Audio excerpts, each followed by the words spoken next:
Good evening, everybody, and welcome tonight, day number 176. Oh, what a day. Welcome to all of you guys here. I see all of you in there chatting, and I love it.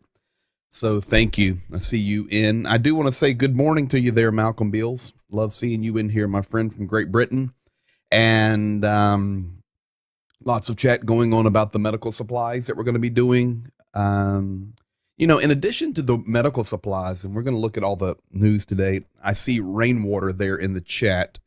Rainwater's out in Seattle, Washington. He sent me a message yesterday, I think. Really cool here. He is a gamer. And look at this right here. This is just killer. It's through Kickstarter. And these Ukrainians down here, where are they at? Right here. Anton, Valeria, and Leo have built a game about rebuilding Ukraine. This is fantastic. They're raising money there, and it's just amazing, the world coming together. So this is on Kickstarter, and it's Rebuild Ukraine. Very, very cool. So Rainwater, thank you for that, my friend. And I'm very happy to be able to share that. As far as, got a notice today, the order was delayed. Sorry, deliverer today. No problem. We're good until Tuesday night, if not Wednesday morning. My flight's not till 5 o'clock. Now, I will tell you guys, I had to get some jabs today. So 176 days, and I'm feeling it. Not on the 176 days. This is easy when you're passionate about something.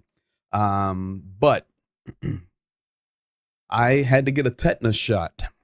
So that old arm right there is sore tonight. But we're all good. No problem.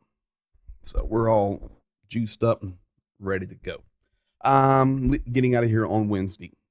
Thank you for everybody. Thanks for everyone's help. Special thanks to Jeffrey Burnett, our moderator, And tonight's going to be a good night. We will be talking about the medical supplies in just a few moments, but we're going to get into a lot of the news that is happening and roll right in. So thank you, YouTube, Facebook. I see you there, Morel. The tetanus shot was required for that travel, I take it. Well, no. Ukraine doesn't require any shots, but traveling, so many buttons, traveling does. So I had to update on some shots traveling in and through Europe. You just got to do what you got to do. And the tetanus, I'm sitting there talking to the medical guys, and they go, "Where are you going?" I said, "I'm going to Ukraine." After the shock, and they look at me and go, "Why are you going to Ukraine?" I said, "To help." "Have you had your tetanus shot?" I said, I have, but I don't remember when. I think it was like 8 years ago. I had to get it when I was heading into Tanzania. And they said, "You're getting your tetanus shot." So I got it, and we are all good to go. So thank you, guys. Thank you for your care. And tonight's going to be good. Here we go. Let's roll right in. And we're going to start with the 24-hour activity. You see lots of green circles on the left. You see a red circle around Kharkiv. Maximal Mustang entering a war zone without up-to-date tetanus would be reckless. Yeah. No, we're good to go. We got great guys here getting everything prepped and ready. Red around Kharkiv, purple around the east. We're going to zoom into that in a moment. Institute for the Study of War put out their update today on the east. It's tough. Kharkiv is tough. Kryvyi Rog is being struck. That's the black circle there, mid-center. Nikopol continually being struck. And then, of course, the major story of the day.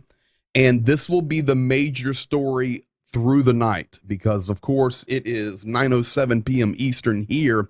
It is 4:07 a.m. in Ukraine. It's the 18th here. It's already the 19th there. Maximal Mustang, Malcolm Bills, all you guys over there in Europe, you're already in the wee hours of the morning on the 19th. Well, we're still here on the 18th in the United States, but the 19th is a mega day. We'll be talking about that specifically, and that is in regard to the nuclear power plant. Mykolaiv, nonstop shelling, air assault. Kharkiv's very ugly. We're going to look at that closely. East, we're going to look at closely. And Zaporozhye nuclear power plant, we're going to look at closely. But what are the green circles on the left? You see circles around Zhytomyr, Rivne, Ternopil, Vinnytsia, Khmelnytsky, Ivano-Frankivsk, Chernivtsi. What happened? Why so many green circles? BG, I didn't hear about all those missile strikes over there in the West. No, there were not. There was bomb threats. So today, Ukraine was clearing bomb threats. Railway stations, universities, medical centers, hospitals, all of these cities were under bomb threats. And strong enough that they had to shut everything down to get every location cleared in all of these cities. So, of course, we've been seeing some sabotage activity in Crimea, and there's more today. Probably going to start seeing some of that ugliness throughout Ukraine as well. The other thing I want you to notice is the red. Why do I have the red? All through Belarus, wrapping around the north above Chernihiv, and then coming down to Sumy toward Kharkiv, then the red through the occupied territories of Severodonetsk and Lysychansk and Lugansk, Donetsk, wrapping through the south where it's occupied. Why all the red? Because we always look at the red shading as the occupied areas, but why the red outside the borders? Kyiv released some information today that there is really credible intelligence and credible logistical planning and reasoning that shows them that Russia is going to invade. You say, They've already invaded. I understand. Big invasion. They are loading, and I know we're hitting supplies, we're hitting airports, we're hitting train stations. We're hitting roads, we're hitting bridges, we're doing a great job, but the machine that they can keep feeding is, I mean, nothing's limitless, but for this conversation, it's basically limitless. And Ukraine is expecting a three-sided assault, north, south, and east. We shall see. We're looking toward the 24th of August, 25th of August. That's what everybody's saying. Now, because everybody is saying, it may not happen that way, but the tools are in play. We will be watching it, of course, and once we get to those days, I'm going to be over there in Europe, and we'll see. So that's where you're at, and that's why the red shading. Now, here is the little map from the Institute of the Study of War, where they have done their analysis. They look at everything. Really smart think tank with military people, retired military, infrastructure people. Really interesting organization there. The East is tough. All the way down from Marinka, and we've been talking about these cities over the last few nights. Avdiivka, Toretsk, Bakhmut, coming up to Siversk. You know, Siversk is in real trouble. The Russian soldiers are in portions of Siversk. The Russian soldiers are in parts of Bakhmut. The Russian soldiers are in parts of Avdiivka and Pitsky and Marinka. They're there. And unfortunately, there's very little defense lines left because there's nothing to defend. So these cities are falling. It's just confirmed. We were talking about it last night, and then today I was supplied with this map from Institute of Study of War, and it's just verifying the East is very, very difficult, and these cities are falling. Now, in the East, the Northeast, we had the city of Kharkiv. 24 hours ago, I was sharing with you that Kharkiv was under major assault. We talked about the dormitory and the housing there that was hit. Last night it was 7 killed, 17 wounded, 11-year-old child. Then they were cleaning up early in the morning, and what happened? Russia struck again right in the same location. Here's the problem. I have a tweet there on the right that comes from RIA Novosti, and it was reporting, Russian Federation reports successful strike of 90 mercenaries. Now, we know the truth. The truth is a dormitory, a hotel, a hostel with seniors, college students, mothers and children, apartment buildings that are close to it was hit. Not a military target, but Russia reported on their state TV today that they hit the target bullseye and took out 90 mercenaries that are there for the Ukrainian army. Killed them all. That was the report on Russia state TV today. Of course, nothing but a lie. Now, I'm going to give you a little bit of insight. I've got a video translated for you right now in English. You'll be able to read the transcripts where a son had to pull his mother out of the rubble. Don't tell me there were mercenaries there. There were no mercenaries there. We know the truth. Here it is. Приехал вместе со спасателями, нашел тело своей мамы. 61-го года рождения. Это был шифонер. Вот тут еще не докопались. Там диван. Шифонер стоял вот тут возле стены. И маму за шифонером уже нашли. И шифонер упал, и она на него. И с взрывной волной. Холодильнику там, он был вообще в другом конце комнаты. Это все ее достижения, все ее заслуги, все привозила маме, мне, старшей сестре. Да какое примирение? Вы что, ребята, какое примирение?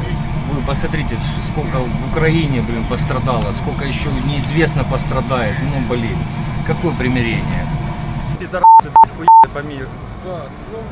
По мирным жителям, понимаете, и рассказывают, что какие-то военные объекты. Какие? Общежитие, военный объект, блин. Жалко человека, жалко всех, жалко, которых еще не нашли. Всех жалко. Надо держаться и давать им звездюлей. There you have it. We can't give up. We have to resist them. There is a young man that had to dig his mother out of the rubble today. Um, what is bad is some Russia sympathetic person provided the location of the target. And that it's happening throughout the country. They're working on it, rounding them up. I did see your guys' questions in there about who was visiting Erdogan and Gutierrez. We'll talk about that in just a moment. And also, were the bomb threats in response to maybe that visit? I think so. It seems every time there's some type of visit, we have these things happen. And of course, you know, it was last week that Turkey was having the meetings, Erdogan with Putin and being buddies, and we're going to support you economically, and you can come here and build a nuclear power plant. And then he's in Ukraine today spilling all this stuff. And I'll give you all the details on that. I've got them all. I've got what statements were made after it. And I'm sure that Mr. Putin was not happy that his dear friend Erdogan was in Lviv. So that's what we have there. It's terrible. It's absolutely terrible. Let's see here. Let me get another question here. PG, are you going to Ukraine by yourself? No. So some of our viewers, I'll just answer that question. Others may be interested. So I'm leaving Wednesday for Finland, be there a couple of days, and then on Monday I will roll into Warsaw, Poland. I am being met there. An organization out of Georgia is funding a security guy for me. We're talking legit. So they have raised the money. They've also raised money to tactically equip us. Well, not him. He's equipped me. You name it, I got it, folks. We're ready to go. In fact, my wife is extremely angry at me because the entire bottom floor of our house, there's gear laid everywhere. I'm trying to figure out how to pack it. In fact, somebody watching in the stream tonight, Morel, is helping me pack and learn how to use all this stuff and be prepared. So we're getting there. It's a very slow pack. I've traveled my entire life. I'm a 2 million miler on Delta Airlines, and I've been packing for this one for 2 weeks and have a few more days to go. So yes, there is one gentleman going with me. His job is to make sure I get home, even if he doesn't. And he was very clear about that. Very good guy, very experienced. He is multiple tours in Pakistan, Afghanistan, Iraq, special forces type work, and beast mode. So we're good to go. As well, just so you know, the guys that Zhenya runs with in the military that we'll be running with, they're top notch. So we are extremely prepared. Right now, Zhenya was supposed to be on tonight, but he has been rolling level 4 plates or vest, and by helmet, your own set of JDO. That's not even scratching the surface. Yes to all of the above. Plus, we're loaded. But in all honesty, a lot of people have come together to make this happen, and we're very, very, very appreciative. So got a good team. In fact, Zhenya today was unable to be on tonight because he's been working on all of our documentation, because we're getting some special passes, and not just coming as a person, but he's registering us with the government and all the jazz so that we can do everything we're there and intending to do. So thank you. So that's where we're at. So thank you for that question, and we'll keep rolling. So what this says is the 19th of August, we are looking for a provocation. Now, I have a picture here for you, and you guys know this place well. This is the Zaporozhye nuclear power plant. We already have damage on building 1. Building 4 is offline. Building 5, as you see there, is running on partial. Starting tomorrow, which is now today, and I need to explain this, Russia is accusing Ukraine of a terrorist attack on the Zaporozhye nuclear power plant tomorrow. I said it all absolutely correct. Russia is accusing Ukraine of a terroristic attack tomorrow or today in Ukraine, the 19th. Russia has sent everyone away from the nuclear power plant. Even it is just bare bones staff that can keep the plant running for what is running. There's nobody else there. This is coming from the Russian Federation because they are saying that Ukraine are terrorists and Ukraine is going to do a provocation against the Zaporozhye nuclear power plant and reveal the terrorist background, terrorists that they are, proxies of America. RIA Novosti, I'm speaking Russian for you. RIA News is going to be broadcasting with drones doing surveillance to see when the event happens. You say, what are you making all this up? No, it's pure chaos. It is absolute chaos. And it wouldn't surprise me if Russia does strike that facility again. Of course, blame it on Ukraine, especially after Erdogan was there in Lviv today. I know you guys think I'm making all this up. I'm not. So today, it's a WWE event in like a WWE event. It's a WWE event in Zaporozhye nuclear power plant because I'm getting ready to show it to you. All right, here we go. You now under the provocation. You understand the story. I'm not making any of this up. I mean, I would show you everything in Russian, but majority can't read it or understand the language. I'm filtering the information and telling you what they're saying. 176 days in a row, we're on it. They are accusing Ukraine of a provocation, and they're going to prove to the world that Ukraine is a terrorist nation. Today, representative was interviewed. I have the video that this guy is answering about Ukraine. So the question came from the interviewer about Ukraine, about the Zaporozhye nuclear power plant. And he responds, I have that for you. Here it is. Однозначно будут. Вот Will they однозначно. attack? То есть не надо опасаться, их нужно предусматривать. Потому что они террористы, и они выбрали этот путь, и они по нем четко идут по методичке. То есть будут спланированные диверсии, однозначно будут. Вот. И мы должны, если мы выстраиваем эту инспекцию, то есть обеспечиваем безопасность, каким-то образом приглашаем и с ней сотрудничаем, то нужно брать в расчет, что будут диверсии, будут провокации, будут диверсии именно жесткие. Они террористы, у них нет понятия государства, у них есть понятие делать то, что им нужно делать. И они не строят государственность. О людях они не думают. Они думают совершенно о других интересах, тем более они марионетки.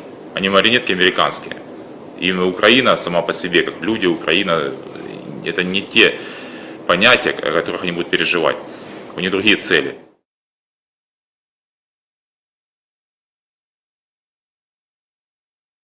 You saw it there on the microphone, RIA Novosti. That was today, talking about the provocation that's coming tomorrow from the puppets of America, terrorists.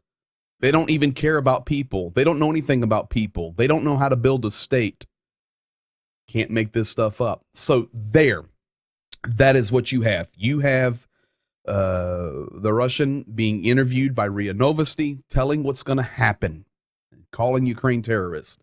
Now, I'm going to refute that with video that was taken today from a Ukrainian worker inside reactor building number 1. Okay? So how do you know? Because we had it sent to us. Now, if you have any motion sickness, I am warning you. At the beginning of the video, his cell phone cameras bouncing around a little bit. So just hold on. It'll steady out. Here's the deal. This employee there is walking, trying to prove and refute what you just saw. That's what it is. He or she wanted to get some video of the Russian equipment, trucks, supplies parked inside the reactor building. This person took a great risk to do that. And you can tell they're not holding the camera like this. They're holding it down here. And it almost looks like they clip it onto their belt clip. And it's kind of jingling like this as the person walks. He gets to the place where he or she can look down. You can see the equipment. I'll actually pause it there. And then they kind of step around a corner. They head to an elevator where they can, turn their phone off and be hidden. I've done stuff like this before. When I was first traveling in Russia in 1994, I was outside of Moscow, and I was speaking at a military prison, and I could not believe how people were treated. I personally saw people chained to the beds. I saw all kind of crazy stuff. We were not allowed to take pictures at all, but I did anyway. Couldn't help it. I had my little camera inside my leather coat. It was freezing cold. They had no idea.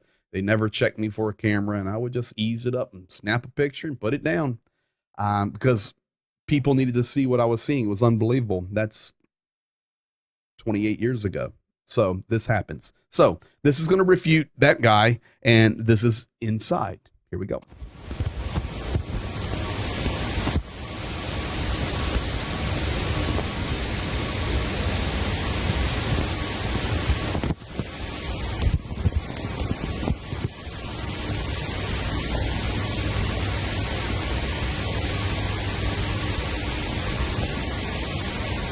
See, it's swinging on the belt.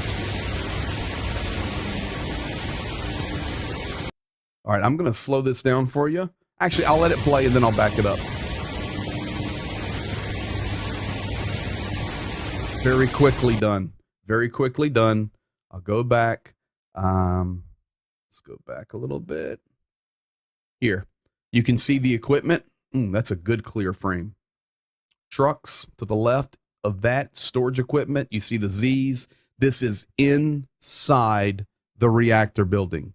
And then I'll let it play out and you'll see the person go, and I'll show you the elevator door. It's absolutely the elevator door, 100%. So they come around the corner after getting the video.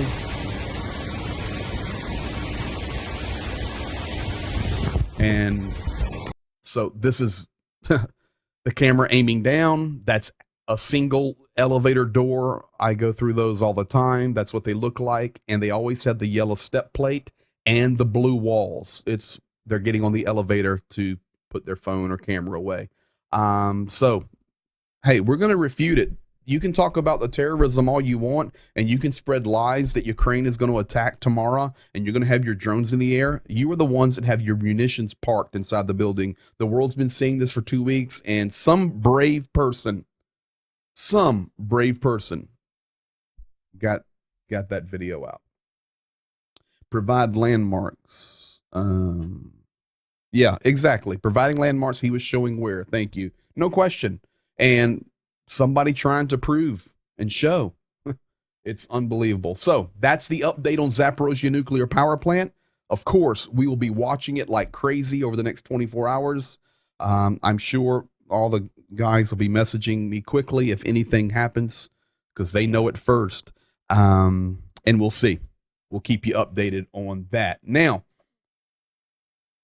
Ukraine today had 2 good sabotage events, undercover events.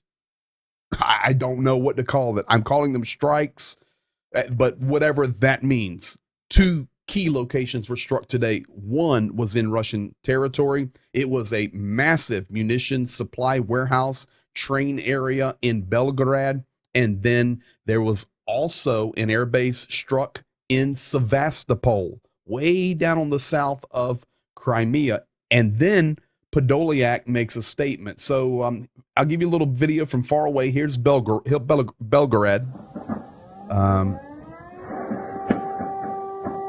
That's Belgorod burning munitions.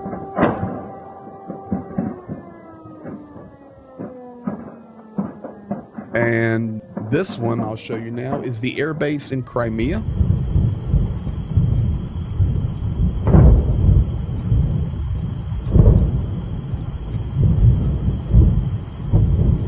These are two factual videos that we're able to get out. Something burning over there, guys. So that's a good day. You know, Ukraine is able to hit, and I'm telling you, the Kerch Bridge is coming. The Kerch Bridge is going to be hit. There's no question. It's good.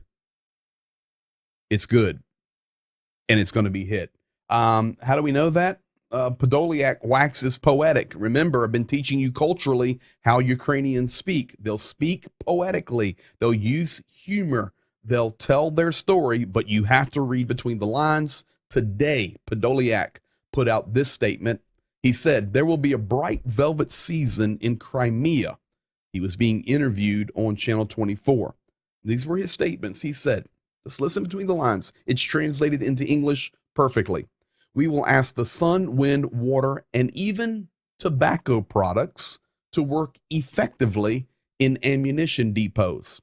At the same time, we will continue to insist that Russia voluntarily dismantle all illegal bases and bridges that have been built there in Crimea over the last 8 years. Finally, he said, as for the Kerch Bridge, this is not a question of its military destruction. It seems the bridge will somehow develop fatigue in the future. After all, carrying so many people across it as they flee to Russia will stress it for sure. Podolyak, the advisor to the president's office, that's the kind of statements they put out. Let me tell you what that means. Crimea, you haven't seen anything yet. We're going to keep putting the hammer down on you. And Kerch Bridge, not sure how we're going to do it, but something's going to happen on that Kerch Bridge. Heard Ukraine now has received long-range missiles from the U.S. and UK. I have not heard that, nor can confirm that. Also explosions in Novokakhovka, Kherson, correct. They're doing good. If Russia pulled their fleet closer to Crimea, why don't they strike the ships? They may be trying, Nate. They may be trying. I don't know. But they pulled them in, I think, to provide additional coverage and protection for Crimea. Listen, they're sweating bullets. That is why Russia, that is sweating bullets. Did you see the title slide of the program tonight? Let me pull that up for you. If you were on YouTube, you saw it. But this was the title of the program tonight. No concessions to Russia, day 176. Putin's thinking about Erdogan, missing him. Oh, he's meeting with Zelensky. He's got a thermometer in his mouth, and Shoigu has a towel on his head. I think they're feeling a little bit of pressure. Of course, this is a made-up picture, but it was telling the story of what I'm trying to communicate tonight. There's a lot of heat. This is why you're hearing about bomb threats. This is why you're hearing that Zaporozhye nuclear power plant is going to be struck by Ukraine. Why? Because most likely Russia's going to strike it and blame it on Ukraine. That's what's going to happen if it's struck. It will not be Ukraine hitting it. Kharkiv, we blow it up during the night. People get there to clean it up. We'll blow it up again. These are terrorists. And now a nation that is so much smaller, David versus Goliath, doesn't have the resources, doesn't have the weapons, and above that, doesn't have the freedom. May I say that? Being restrained by the United States and NATO and other nations. You can do that, but don't do that. You can hit that target, but don't hit that target. Eventually, Ukraine needs to stop listening to that mess and just wear them out. Because they can, and they will. Ukraine is going to win this war. Russia seeing all of that, They're not stupid. We're going to see what happens. It's getting ready to heat up even more. Major days coming ahead. The 19th for tomorrow. We'll see what happens. The 24th. And then we have about 6 to 8 weeks left of decent weather. That'll be it. And then it'll be snowing. We'll see what happens.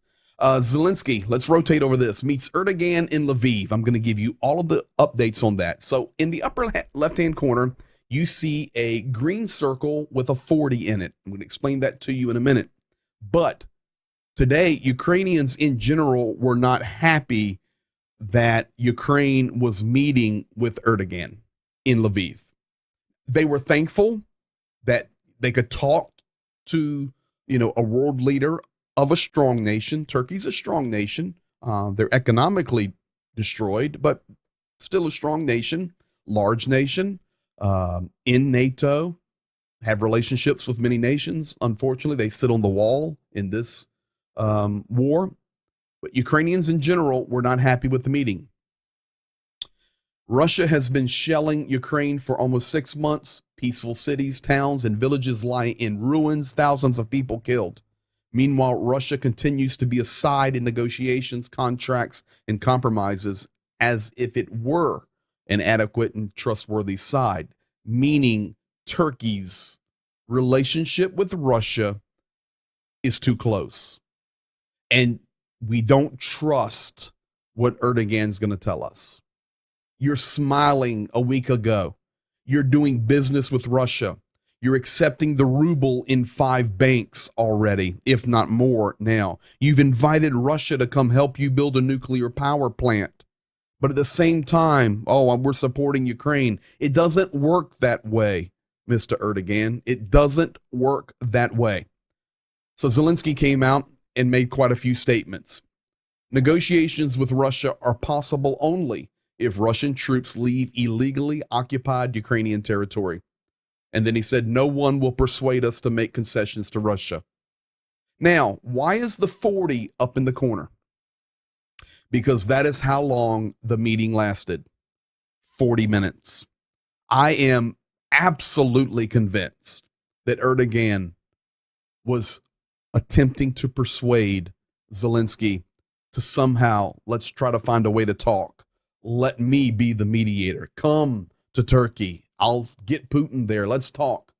No. If there's one enemy boot, occupier boot on our territory, no negotiations. And no one will persuade us to make concessions to Russia. So you know what, Zelensky? Cheers to you, buddy.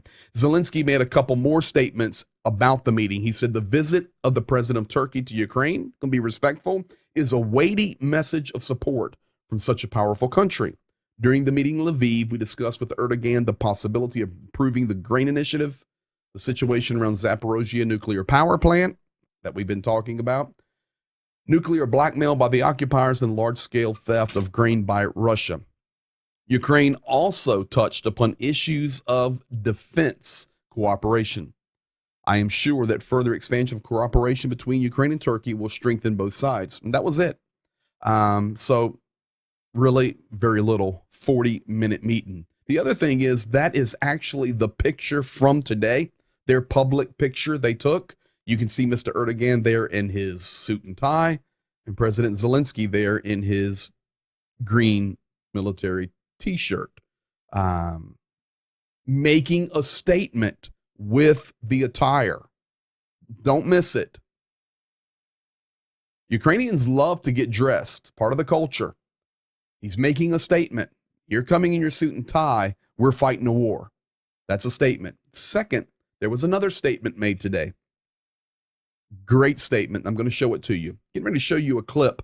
Let's just see Erdogan arriving, some shaking hands. They walk in, quite a few leaders there shaking hands, and you'll see them then sit down.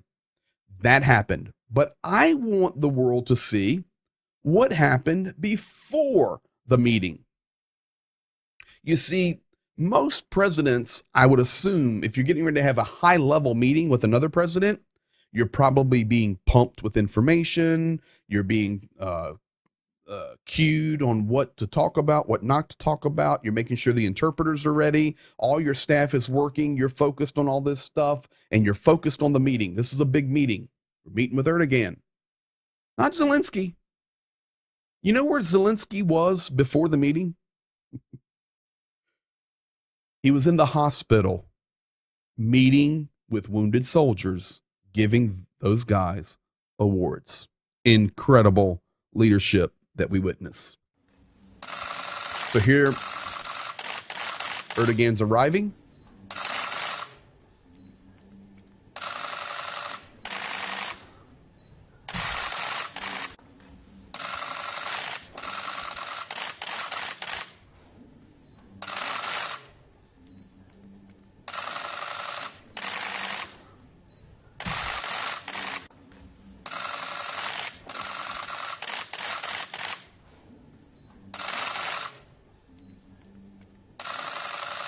So then they began their 40-minute meeting. Now, what happened before this? Check it out.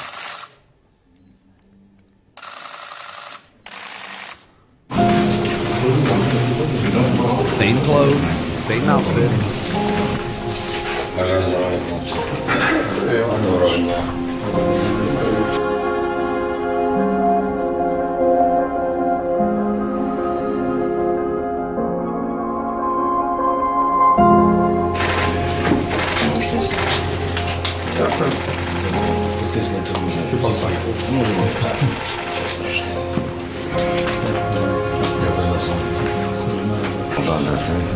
Це нормально. Дякую вам. He's telling each one of them individually, thank you, thank you. Thank you to the doctors. Дякую вам за службу. Бережіться. Дякую за службу. Дякую за службу. Добре, хлопці. Одужуйте. Дякую вам за службу. За ваш героїзм. Та щастя. I wish you the best of luck. My friends, that's leadership.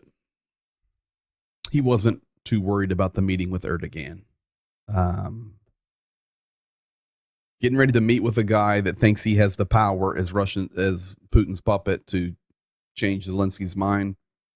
Zelensky's there meeting with his soldiers, saying they are priority number one. That was 100% before the meeting with Erdogan. Not an afterthought. They were first. Incredible leadership there. Now, a couple last things. Slovakian MiG-29s, Russian propaganda has went crazy. I have the map there showing you where Slovakia is. Very small nation, but they do have MiG-29s. They grounded them. I told you that 4 or 5 days ago because they want to be able to get those planes to Ukraine. And the only way they could do it was to ground their squadron. And they did it. But then the Russian propaganda cranked up in Slovakia. Now, basically, that nation is divided in half supporting Ukraine, half supporting Russia. But with all of that said, the government has made its decision, and they're going to do everything possible to get the planes to Ukraine. The government of Slovakia supports Ukraine, but about 50% of the population supports Russia. The other 50, of course, supports Ukraine. It is a very divided nation when they look at both Russia and Ukraine. But the government, so far, is going to continue. But when that happened, why did it get so hot so quick? Because the propaganda started flooding into Slovakia. The propaganda has power. Last couple of things I want to give you tonight, and thank you for being here. I'm going to give you an update on the medical. But here's the deal. This is the YouTube channel. You guys need to be working on this now. All you guys watching on Facebook and Twitch and Twitter and Reddit and all these other places, please come to this YouTube and subscribe. Hit the little bell and turn it on. Why? Because when I'm traveling in Ukraine, there will be times we are blacked out. There'll be no way to get data out to you. A lot of the times, get down close. They're prepping us now. All communications off. Cell phones are off. Locations are off. Everything's off. So I won't be able to communicate. But at the times where I'm permitted and able, it may only be possible to get to YouTube. And I really don't want you guys out there on Facebook and Twitch and Twitter and Reddit to miss it. YouTube's the easiest one and the most data efficient. It's really difficult to go to all these platforms at the same time, but YouTube makes it easier. Stephen Haywood is working with me right now with all the portable stuff I'm going to need to be able to stream from inside Ukraine. We're doing everything we can to do it right, but please come to YouTube. And if you do not know how, this is how you do it. Hey friends, before Pastor Greg leaves for Europe, we want to make sure you don't miss out on any of his updates. So if you're watching from Facebook, Twitch, Twitter, or Reddit, we encourage you to join us on YouTube. It's easy. Just go to youtube.com/GregTerryExperience and be sure to click the button to subscribe and hit the bell for alerts. Or if you're watching from a smart TV or device, just search Greg Terry Experience in the YouTube app. Once again, be sure to subscribe and sign up for alerts so you don't miss anything. The best way to engage with the experience is from YouTube, and we'd love for you to join us there. See you there, and Slava Ukraine. So there you have it, and we'll keep showing you over the next week how to do that. Now, last thing of the night, listen, this is all about you guys now. You're fully updated tonight. The big things to watch for tomorrow, if you're going through your day before we do the 9 o'clock update, keep your eyes on the Zaporozhye nuclear power plant, and if you start to hear news about it, you have been prepped. Pause. Thank you to a fantastic community. We put out the simple call, and you guys responded. The medical guys, military guys that are in the community, EMTs, were giving us the proper information. We're adjusting. I've even seen in the chat where others want to buy more. You have time. As long as that Prime shipping says it's going to be to us on that gift address of Bethel Life by Tuesday evening, we're good. It's going. It looks like I will have to be taking a third suitcase, but I just want to show you guys here. This is just some. It's crazy what y'all are doing. All right. Tons of these coming in.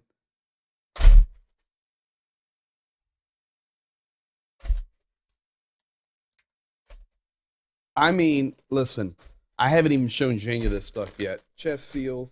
And you guys are sending in the real ones. Look at here. The Cat 7s. And I know we've got some other ones on there we need to make some adjustments on. Folks, look, my wife's going to get mad at me. But just watch this.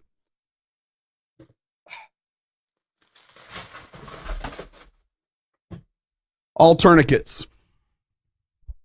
And more are coming. Unbelievable. Please, thank you. Every night. So tonight's Thursday night. Probably with, depending on where you live. Well, no, it doesn't even matter that. It's where we live. Probably at least through Saturday night. I'll keep the link up through Saturday night. And they're going. So it looks like I'm going to be taking a third bag, but that's not a problem. Not a problem. We'll load it up. Just keep buying them. And I promise you, it's not only are they going, you're going to be there with me, and we're going to hand deliver them, period. So thank you. Thank you for caring. And you know what I also want to say? I want to thank you for trust. Trust is something that is long gone in our world. And, you know, you guys that have been here from the beginning, you've watched this grow and grow and grow, and you guys enjoy talking to each other and chatting. And it's just a great, typically 30, 40 minutes or up to an hour that we spend together each night. And we become a community. But what I want to thank you for, and this is a big tribute to our leadership here, Pastor Kent, our church, our book. I got tourniquets everywhere. Don't worry, they're all right here and they're all going. Our administrators, the ethics of our ministry, our 501c3, every penny, there's not one penny of administration fees. There's not one penny of transfer fees. Every fee plus is covered. If you donate $100, all of that 100 is going not 90, not 95, all of it, if not more. And you're buying tourniquets, whatever it may be. Appreciate the trust. Now, we have been here 176 days in a row, so should be building some trust. But hopefully here in a few weeks, being inside Ukraine, we're going to build a whole lot more trust. But you guys are here in the ground effort of this, and we want to say thank you. Thank you for being a part of it. Thank you for trusting us, and I promise you they're going to be hand delivered, and you'll see it. Well, you're updated tonight, folks. Thank you once again. Best community on YouTube. Others just got to find it, and they will. Peace to you tonight, and peace to Ukraine. Keep your eye on that Zaporozhye nuclear power plant tomorrow. I will. We'll talk about it tomorrow night. See you in 23 hours. Good night.